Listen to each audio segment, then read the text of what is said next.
Morning, here's your starter. So this is a starter on groups. Groups is going to be on your assessment.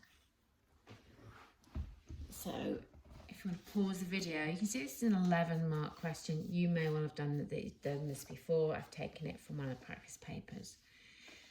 So it just here, you can see I've doctored it a little bit. Complete a Cayley table. I think in the exam you had an answer to each. So if you want to pause the video, and here are the answers. Obviously that A there, it means the whole group. Right, today's lesson. So we're continuing with series, and I've handwritten this one. Just try something different because there's a lot of symbols, a lot of work, a lot of writing. So I've handwritten it. We'll see if it works. Right, first of all, some expressions are difficult to find the sum to end terms of. You've got, basically we can only deal with things that are r cubed, r squared, r and constant terms, and they can't be written in any sort of strange combination. They have to be written as a sum or a difference so that we can expand them. So if you look at what I've got here, the sum of 2r plus 1 all over r squared bracket r plus 1 all squared, then there's just no way I can do that. I have no idea where to start. By the end of today's lesson, we'll be closer, and then by the end of this topic, we'll be able to completely do it without any hints at all. Although you will rely on having done tomorrow's normal maths lesson and some other maths lessons we're going to do next week in normal maths. Okay, where do we start? At GCSE, we were really good at adding and subtracting algebraic fractions. We knew that the rules were the same just because it was algebra, that we still needed a common denominator. So here you can see I'm adding two algebraic fractions together and I'm simplifying them. So I've got a common denominator. I'm just checking I've done that correct. I've got a common denominator, and then I've combined the tops and the bottom. Obviously you're saying, oh, I could take out a factor of 2 there. Of course I could, but it's this idea of adding or subtracting algebraic fractions that we are going to use. Right, example 1. I want to find an expression for the sum from r equals 1 to r equals n of general term, or the expression 1 over r plus 1 take away 1 over r plus 2. So I've absolutely no idea how to do this. So I'm just going to work out the expressions. So I'm going to work out the first term, the second term, the third term. So the first term, that's supposed to be me rubbing something out. Right, here's my first term. Okay. Plus, now let's find my second term. So substituting r equals 2 in. Here's my third term. So there should be nice pluses there because it's a summation. There's my third term. So you can see I've worked out the first 3 terms. Now, obviously, I can't keep doing this. So I'm now going to work out the last 3 terms. I'm going to see if that's better. I'm going to work out the last 3 terms. Okay, last 3 terms. Oh, I'm losing my battery, so it went a bit dark there. Here are my last 3 terms. So I've put in r is n minus 2, r is n minus 1, and r is n.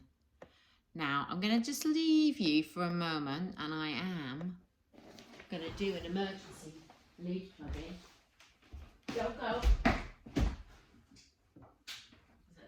Brighten up a bit. Stay there. Yikes. Still there. So hopefully you're going to see it jump into life in a second. Right. There we go. Much better. Oh, no, it doesn't like it.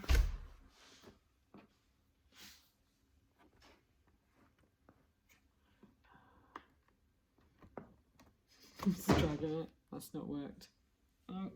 Right. So, let's now go back and simplify it.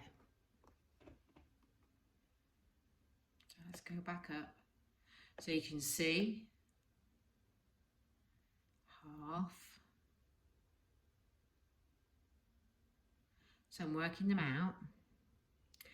Now, if I look at those terms there, you can see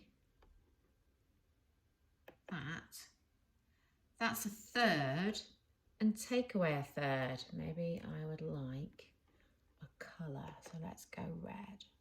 So they're going to cancel, aren't they? And a quarter, take away a quarter, and so on. So what I'm going to do, I can spot my pattern. So this is going to continue down here. Whoa. This is going to continue down here. So if I'm going to get the same cancelling pattern going on. So they will have cancelled.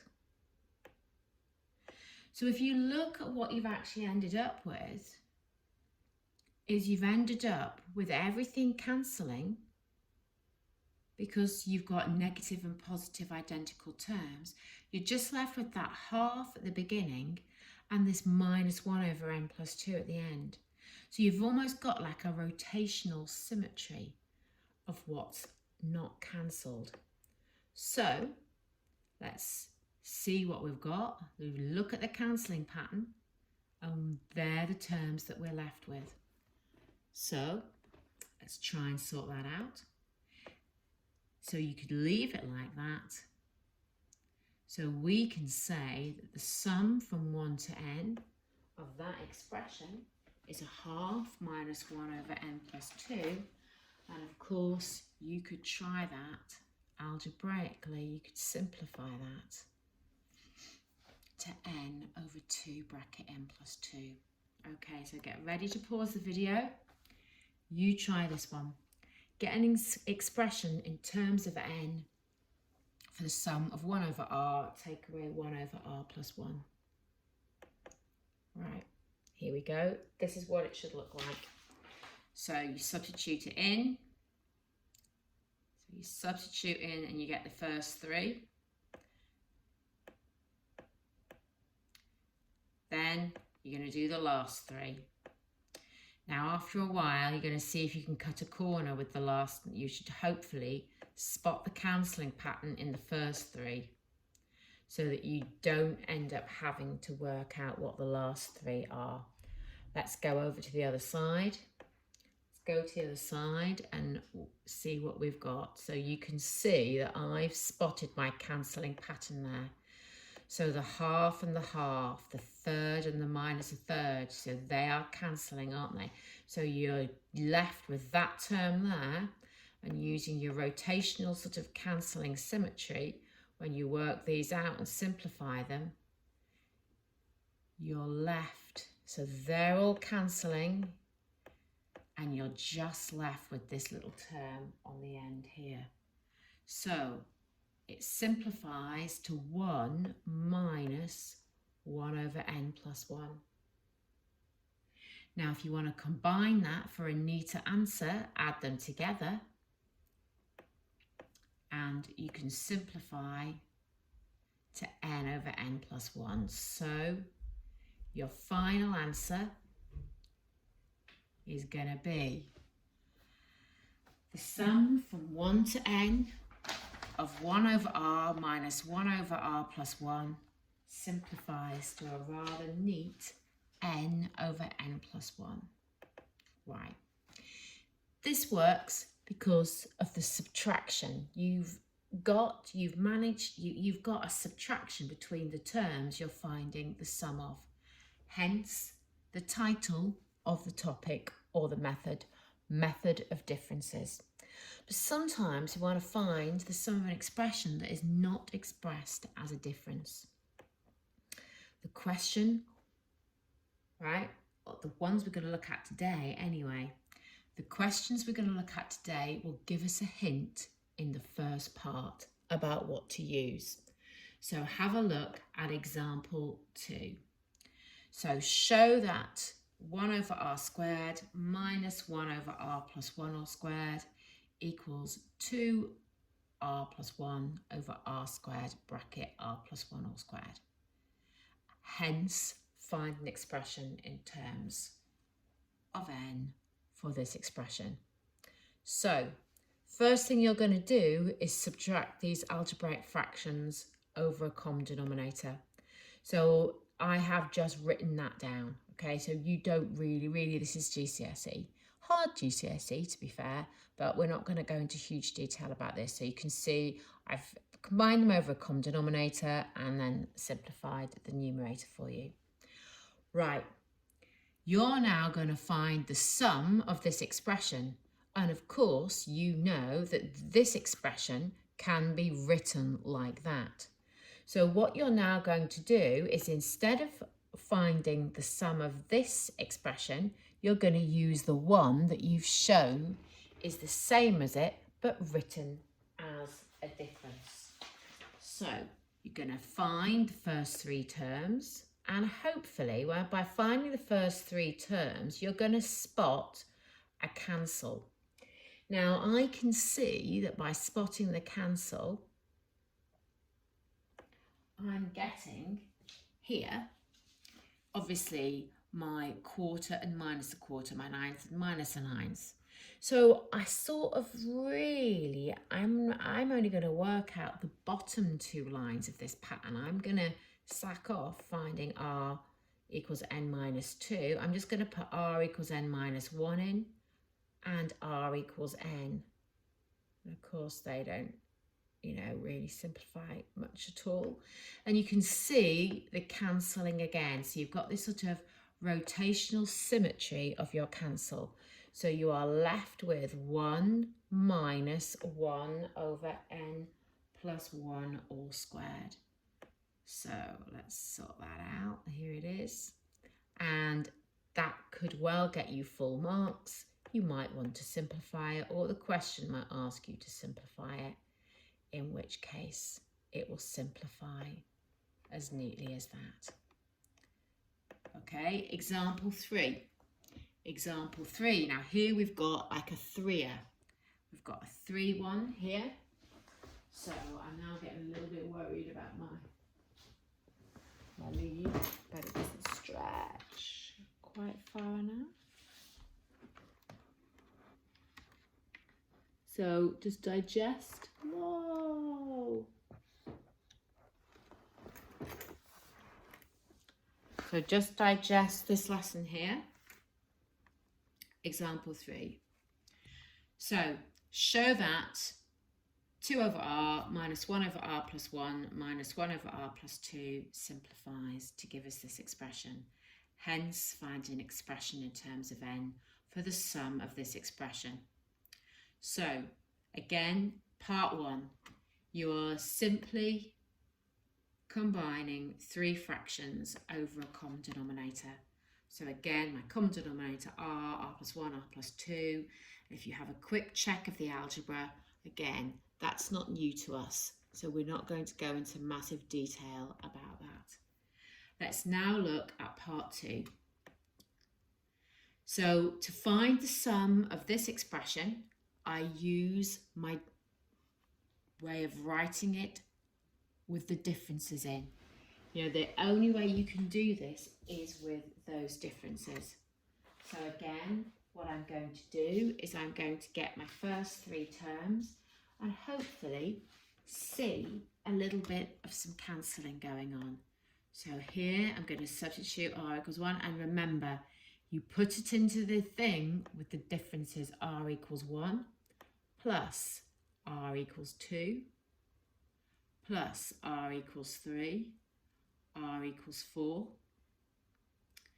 So I've gone for a fourth line because I was struggling to see my cancel.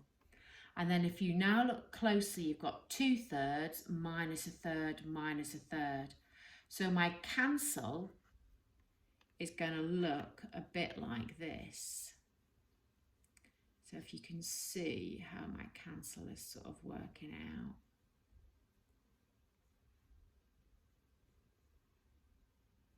So 2/4, take away a quarter, take away a quarter, gone. 2/3.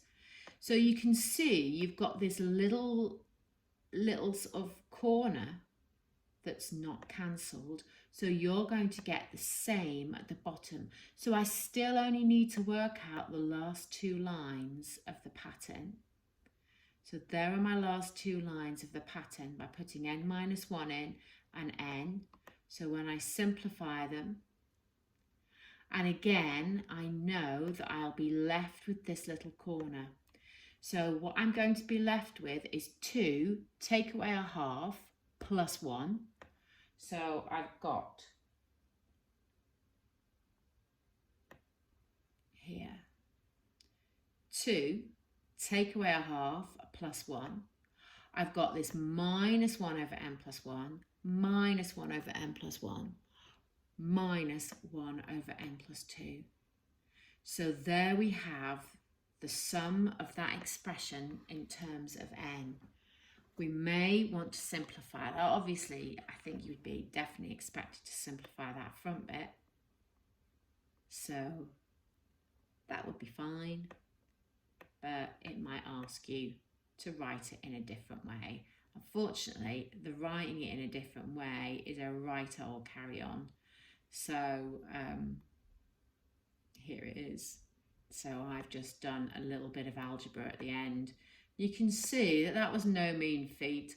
I think I would probably only do that if it asked me to express it in a certain way. So that is kind of neat, but unless they'd asked you, if we go back to here, I think that's pretty simple as well. I think that's quite nice, but you could have been asked to go as far as that.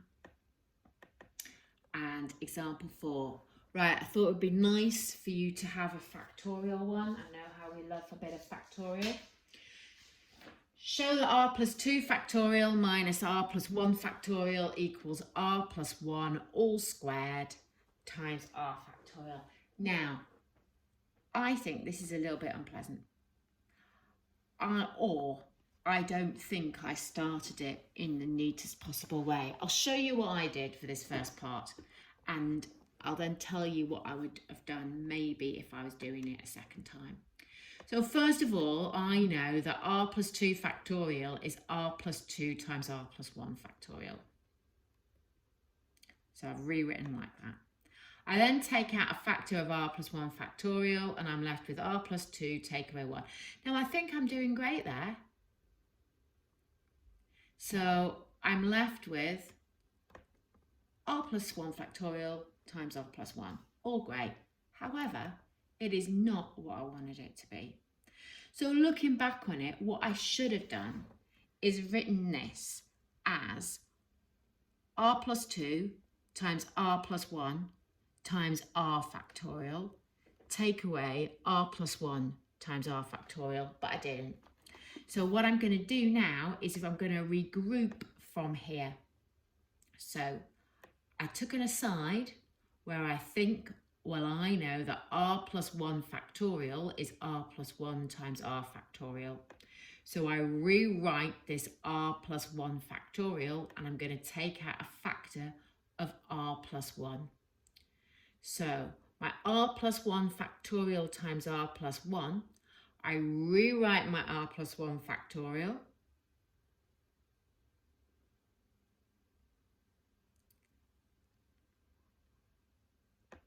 Okay, so you can see I rewrite my r plus 1 factorial, and then I can just take out, I can see I've got my r plus 1 all squared times r factorial. So that was a little bit of an unpleasant one.